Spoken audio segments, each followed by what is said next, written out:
अस्सलाम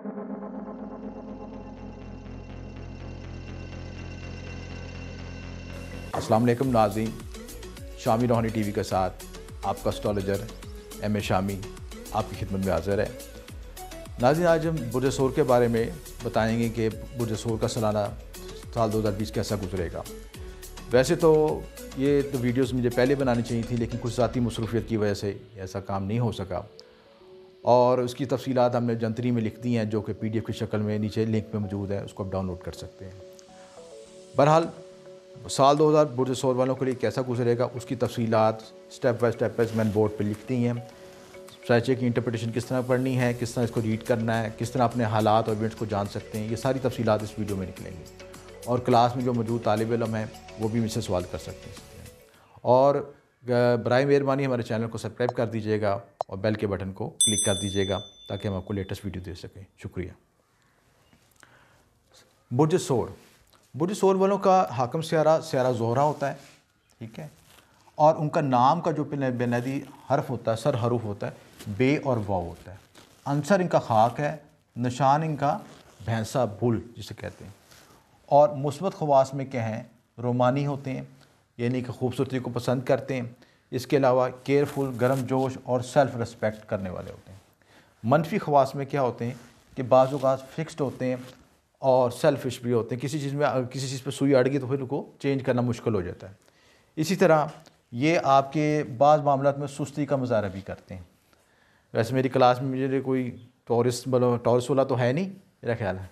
आप टॉरस वाले हैं? नहीं सर। अच्छा, चलें, अगर होंगे भी तो मकसद ये मुस्बत और मनफी ख्वास बताने का मकसद है कि अपनी कमज़ोरी पे काबू पाया जा सके। तो ये बुनियादी ख्वास थे। अब ज़ायचे की साल की जो प्लेंटी पोजीशन है उसको हम डिस्कस करते हैं कि फ़र्स्ट हाउस में जो हमारा 2 लिखा होगा तो वो वैदिक एस्ट्रोलॉजी के मुताबिक हमारा टॉरस कहलाएगा। यानी जहाँ पे हम इसको रीड कर रहे हैं, पिछली वीडियोस में बताया मैंने कि वैदिक में क्या फ़र्क है, वेस्टर्न में क्या फ़र्क है, मून साइन में क्या फ़र्क है। तो ये मेरी प्रेडिक्शन वैदिक बेस पे है। जो लोग वैदिक को समझते हैं यानी हिंदी नजूम में पढ़ जानते हैं उनके लिए प्रेडिक्शन है, और जिनका एसेंडेंट टॉरस है।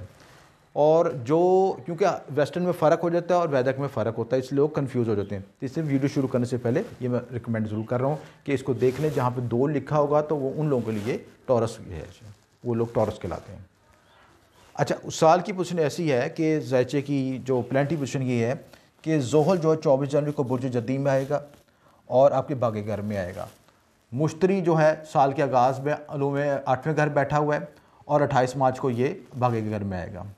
उसके बाद अतारत जो है, अतारत हालत रजत में जो है 16 फरवरी से 9 मार्च तक बुर्ज दल्ब में रहेगा। और आगाज़ साल के आगाज़ में ये कहाँ पे मौजूद है, 9वें घर में। इसके बाद सियारा ज़ोहरा 13 मई से 25 जून तक बुर्ज सोर में हालत रजत में रहेगा।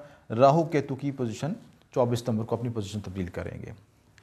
ये प्लेंटी पोजीशन ज़ायचे में आपको इंडिकेट कर दी गई। यहाँ पे जब भी आप ज़ायचा पढ़ें तो पहले अपनी प्लेंटी पोजीशन देखें कि ये आपकी प्लैनेट्स कहाँ पे ज़ायचे में पड़े हुए हैं। उसके बाद साल की जो तफसीलात हैं वो हम इसको डिस्कस करते हैं। वैसे तो मैंने आपको बताया कि आपके लिए जो अपना ईयरली ज़ायचा स्टडी करने के लिए वर्षाफल का होना ज़रूरी है। वर्षाफल यानी एनुअल चार्ट। एनुअल चार्ट से आपकी पर्सनल रीडिंग निकलती है और जो आपकी रीडिंग और आपकी जंतरी की रीडिंग से मुख्तलिफ हो सकती है। इसलिए मुख्तलिफ लोग कंफ्यूज हो जाते हैं कि भाई हमारी रीडिंग तो हमारे पे अप्लाई नहीं हो रही, किसी के ज़ायचे में कोई ढैया चल रहा है, किसी के ज़ायचे में कोई कौन सी दशा चल रही है, तो लोग कन्फ्यूजन का शिकार होता है। असल ज़ायचा आपका नेटल चार्ट होता है, पैदाइशी ज़ायचे से ही आपकी सर रीडिंग होती है और हर साल का वर्षाफल बनता है, उसमें महंता को देखा जाता है, उसके मुताबिक रीडिंग तैयार की जाती है। अब ये सिलसिला ये है कि अब साल की जो इस वीडियो में ट्रांजिट बेस पे भी डिस्कशन करेंगे, यानी गोचर बेस पे जिस तरह से प्लैनेट्स तब्दील होंगे उनका अपने असरात क्या घरों में डालेंगे और एक साल का कुछ जुज़वी हम आइडिया ले सकते हैं। मुकम्मल तफसीलात के लिए अपना ज़ायचा इस्तखराज करवाएं। उसके बाद साल की जो सबसे बड़ा इम्पोर्टेंट जो बात है बुर्ज सोर वालों के लिए, इस साल इनका ढैया ख़त्म हो रहा है। 24 जनवरी को ज़ोहल इनके बागे के घर में आ रहा है और ये समझ लें कि नसीब आवरी का घर है। पिछले 2.5 साल जिनका टॉरस मून साइन था उनके लिए तो बहुत परेशान कुन था, और जिनका एसेंडेंट बेस था उनके लिए भी परेशानी है। कामों में रुकावटें, परेशानियाँ, तबीयत में बेचैनी, इंतशारी कैफियत, घरेलू अख्तिलाफ़ात, माली मुश्किलात, सेहत के मसाइल, यानी मुख्तलिफ़ तरीक़ों से लाइफ डिस्टर्ब गुजरती गई। क्योंकि सैटर्न आपके 8वें घर था। 8वें घर होने से चीज़ों में रुकावट आती है, ऑब्स्टेकल्स आते हैं, हादसत परेशानियाँ आती हैं, लेन देन के तनाज़ुर, यानी ज़िंदगी में कोई ना कोई मसला चलता रहता है। लेकिन जब आपका भागे का लॉर्ड जो है अपने ऑन साइन में आ जाएगा 24 जनवरी को, तो ये साल आपके नसीब आवरी का साल है। किस्मत बदल जाएगी, नए मौके मिलेंगे, नए इम्कानात बनेंगे, रज़क में तरक्की होगी, आपके जो माशी मामला में बेहतरी होगी। आपके जो सैटर्न की जो पोजीशन है, सैटर्न जब यहाँ पे आएगा 24 जनवरी को, तो आपकी जो उसकी तीसरी, 7वीं, 10वीं नज़र है वो दूसरे घरों को एक्टिवेट कर देगी। और दूसरे घरों को एक्टिवेट करने से क्या होगा कि आपकी ज़िंदगी चेंज हो जाएगी। अब सैटर्न की जो तो पोजीशन है, आप ये देखेंगे, मैंने नज़रात इसकी लिखे, तीसरी, 7वीं, 10वीं, ये आपकी 11वें, तीसरे और छठे घर को एक्टिवेट कर रहा है। 11वां घर किस चीज़ का होता है? लाभ का घर होता है, दोस्ती, सोशल सर्कल का घर होता है। इसके अलावा ख्वाहिशा तवक्कुत का घर होता है। आपके जो अमलियात के रिजल्ट हैं वो भी 11वें घर से मालूम होते हैं। यानी जो भी आप काम करेंगे उसमें आपको तरक्की मिलेगी, आपको गेन मिलेगा, हासिल मिलेगा। इसके अलावा तीसरा घर किस चीज़ का है? आपके छोटे सफ़रों का, लिखने पढ़ने के मामला, करीबी बहन भाइयों के रिश्तेदारों के मामला, और इन मामलों में जो आपके खिलाफत है वो दूर होंगे।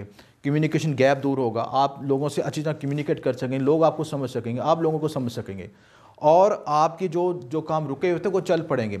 जिन कामों में आप मायूस हो चुके थे, आप कह रहे थे कि काम नहीं हो सकते, आप ये सब ब्लॉक होगी चीज़, वो खुल पड़ेंगे। आप कहेंगे कि कैसा मुमकिन है?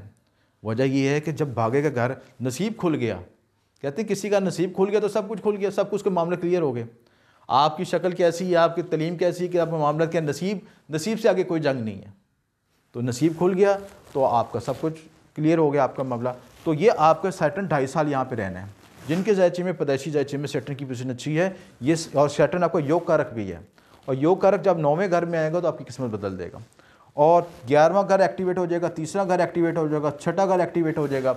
साथ काम करने वाले लोग आपसे मुतात हो जाएंगे, वो आपको जो राइवल समझते हैं कि वो कह देंगे इसकी तरफ नहीं आना भाई, इससे परे रहो, ठीक है, आप उन पर हावी होंगे। दूसरी बात, सेहत के मामलों में बेहतरी आएगी, रिजल्ट ओरिएंटेड हो जाएंगे आप, और कामों में तरक्की, अरूज, यानी जितनी भी पॉजिटिव एनर्जी है। सैटर्न के कुछ असूल हैं समझने के ज़रिए। अगर मैं यहाँ भी इतनी तारीफ़ें कर रहा हूँ सैटर्न की, तो इसके लिए शर्त ये है कि आपके अंदर काबिलियत भी हो। अगर कोई शख्स सुबह 12 बजे उठता है और उसके बाद कहता है जी मुझे काम नहीं मिलता, और रज़ाई से निकलता नहीं, काम नहीं करता, तो किस तरह मामला तय होंगे? ये दौर आपकी हार्ड वर्किंग का है। हार्ड वर्किंग करके अपने को प्रूफ करें, और अगर आप 1% काम करेंगे, सैटर्न 10% रिजल्ट देगा। 10% का काम करेंगे, सैटर्न आपको 100% रिजल्ट देगा। तो भागे आपको जागेगा, भागेगा मतलब ये नहीं है कि आप चुप करके बैठ जाएं। सैटर्न ने आपको मौका देना है, उस अपॉर्चुनिटी को आपने अवेल खुद करना है। सैटर्न के बाद अगला काम क्या होगा कि सैटर्न के बाद अगला घर जो आपका है, जो जुपिटर है, वो आपके 9वें घर आ जाएगा। सोने पे सुहागा हो गया। जुपिटर को हम हालांकि कैप्रिकॉर्न में डिबेटेड समझते हैं, नेगेटिव समझते हैं, लेकिन यहाँ पे वैदिक एस्ट्रोलॉजी के मुताबिक जब जुपिटर यहाँ पे आएगा तो नीच भंग योग बनाएगा। नीच भंग योग होने से आपका क्या होगा कि जो भाग्य खुल रहा था वो भाग्य और खुल जाएगा, नसीब और आवरी हो जाएगी। और जो मुश्तरी की जो नज़रात हैं आपकी 5वीं 7वीं नज़रात, वो आपके ज़ायचे को मज़ीद तब्दील कर देंगी, और आपके पहले, तीसरे और 5वें घर को एक्टिवेट कर देंगी। यानी जो आपके मायूसी की लहर थी, जब आपका असेंडेंट ऑन हो जाएगा, आपका तला पैदाइश खुल जाएगा, आपका ज़हन खुल जाएगा, आपके अंदर क्रिएटिव माइंडेड, आपकी बात जो सलाहियतें सोई हुई थी, जो आपकी काबिलियत सोई हुई थी, वो जाग जाएगी। दुनिया हैरान हो जाएगी कि बंदा किस तरह कम्युनिकेट कर रहा है, किस तरह बातचीत कर रहा है। पहले तो बड़ा स्लो था, खामोश था, एकदम ही जागा तो सब कुछ क्लियर कर दिया इसने। तो पहला घर आपका एक्टिवेट हो गया, तीसरा घर एक्टिवेट हो गया, और 5वां घर भी आपका किस्मत का है, औलाद का है, इनाम का, लॉटरी का है। इनाम निकल सकता है, लॉटरी निकल सकती है, औलाद नरीना हो सकती है, और इसके अलावा महबूब से मोहब्बत भी हो सकती है। और कोई महबूब अगर आपको प्रपोज़ करे शादी का, तो लव मैरिज का योग भी बनता है यहाँ से। तो ये सारे मामला इसमें बनते हैं। तो पहला, तीसरा और 5वां ये घर एक्टिवेट होने से आपको ये साल बड़ी ज़िंदगी में तब्दीलियाँ लेके आएगा। उसके बाद जो है आपके क्वार्टर वाइज अगर साल को तकसीम करें, तो जो साल का आगाज़ है 1 जनवरी से पहले, 24 जनवरी से पहले थोड़ा सा स्लो महसूस होगा। 24 जनवरी का आपको ऐसा महसूस लगेगा कि आप नॉन स्पीडेबल हैं, यानी कि आपकी स्पीड को कोई कंट्रोल नहीं कर सकता, आपको तरक्की अरूज आपको इतना मिलेगा। उसके बाद जो है मुश्तरी का जब तक 8वें घर में बैठा होगा तो आपको अलूम मख्फी के मामले तरक्की होंगे, आपको जो है अलूम मख्फी, अमलियात, वज़ाइफ की तरफ रुझान होगा। और मुश्तरी जब आपके 8वें से 9वें घर में कन्वर्ट हो जाएगा तो ये आपकी पहली समाई में मज़ीद 4 चांद लग जाएंगे। यानी फर्स्ट जो है सेमेस्टर और दूसरा सेमेस्टर दोनों आपके लिए बेहतरीन है। और ये इस्तेमाल समझ लें कि जब आपका योग कारक सितारा आपका एक्टिवेट हो जाए तो उससे बड़ी अच्छी बात क्या हो सकती है। और ख़ुसूसन किसी के ज़ायचे में सैटर्न की दशा भी चल रही हो, सैटर्न उसका पैदाइशी ज़ायचे पॉजिटिव बैठा हो, तो उसको समझने के अर्थ से उठा कर फर्श पे ले जाएगा। तो ये दौर आपका बिल्कुल आपको तरक्की कामयाबी का दौर है। इस एनर्जी को, पॉजिटिव एनर्जी को संभाल के रखें, उसको मुस्बत कामों में इस्तेमाल करें। और उसके बाद 28 मार्च के बाद आपकी तकदीर बदल जाएगी और उसके बाद नीच भंग योग बनेगा जुलाई अगस्त सितंबर के महीने। ये सेंसिटिव एरिया थोड़ा सा। जुलाई अगस्त सितंबर के महीने मुश्तरी ज़ोहर रेट्रोकेट हो रहे हैं। रेट्रोकेट होने से क्या होता है कि जो आपने फ़्लो चल रहा था, जो आपकी एनर्जी चल रही थी, वो थोड़ा सा अपने स्लो होएगा।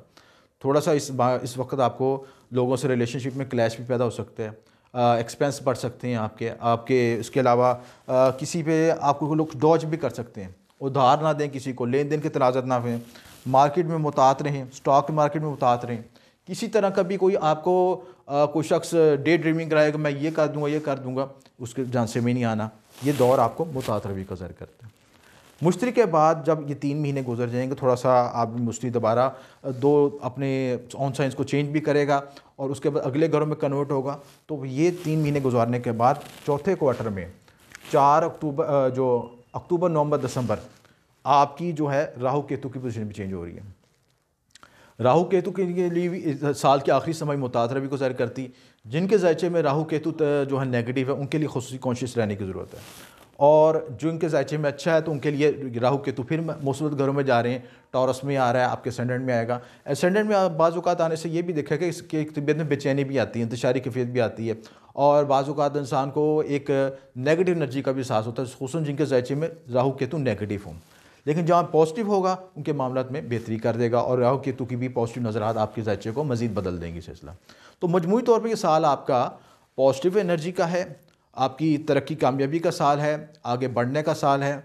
अब बात यह है कि आप उस एनर्जी को किस तरह इस्तेमाल करते हैं।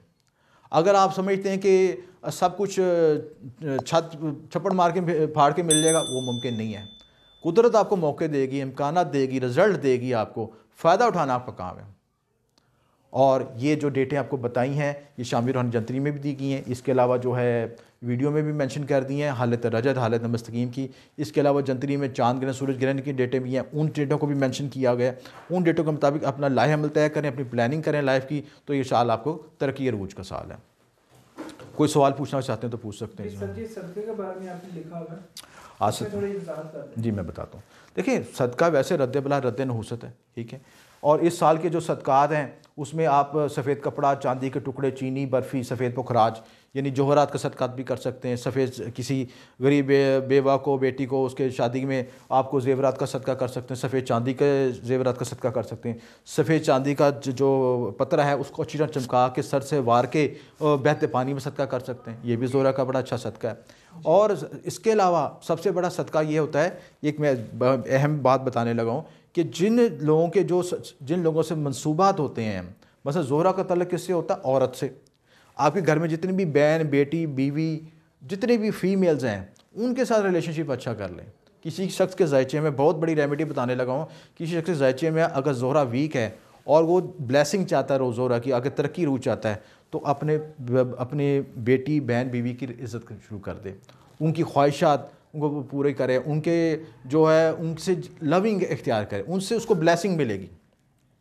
ब्लेसिंग मिलने से वो आगे ज़िंदगी में अरूज हासिल करे, इज़्ज़त दौलत शोहरत मिलेगी। हम लोग अपने गिरेबान में झांकते नहीं हैं और बाहर के भागते हैं मामलात में। कोई किधर बाबे में बाहर है, कोई किसी बाबे के तरफ भाग रहा है। भाई सबसे बड़ा बाबा तो आपके करीबी रिश्तेदार हैं। माँ बाप, बहन भाई, इनकी रिस्पेक्ट करें, इनको कदर करें, उनको मामलात में आसानी पैदा फरमाएं, उनकी हेल्प करें। तो ये चीज़ करेंगे तो इंशाल्लाह आपके ये सितारे एक्टिवेट हो जाएंगे, आपको रिज़ल्ट भी देंगे इंशाल्लाह। तो ये सदक़ात हैं। सदक़ात के साथ जो अगर फ़र्ज़ कर लें आपने सारे सदक़े दे दिए हैं लेकिन आपकी शरीकियाँ आपसे नाराज़ हैं, जायज़ मामला में बता रहा हूँ, वैसे तमाम शरीकियाँ नाराज़ ही रहती हैं। जुज़वी बात बता रहा हूँ। ये चीज़ है कि कोई ऐसे मसले में कोई परेशान है जिसमें वो मसला उसका आपने उसकी ज़रूरत नहीं पूरी की, उसके हकूक़ अदा नहीं किए, तो आप जितने बड़े सदक़े कर लें आपका रिज़ल्ट नहीं मिलेगा। इसी तरह ज़ोहरा का एक सदका है कि खुशबुआत किसी को तोहफे में दें। परफ्यूम्स हो गए, ठीक है, और ऑर्गेनिक परफ्यूम तो ज़्यादा बेहतर है जिसमें इतरात होते हैं खसूसी जो।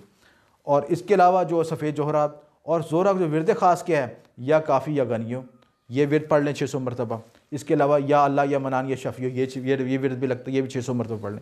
ये दोनों विरद आप पढ़ेंगे रोज़ाना नमाज फ़जर के बाद, जो जुमे के दिन से शुरू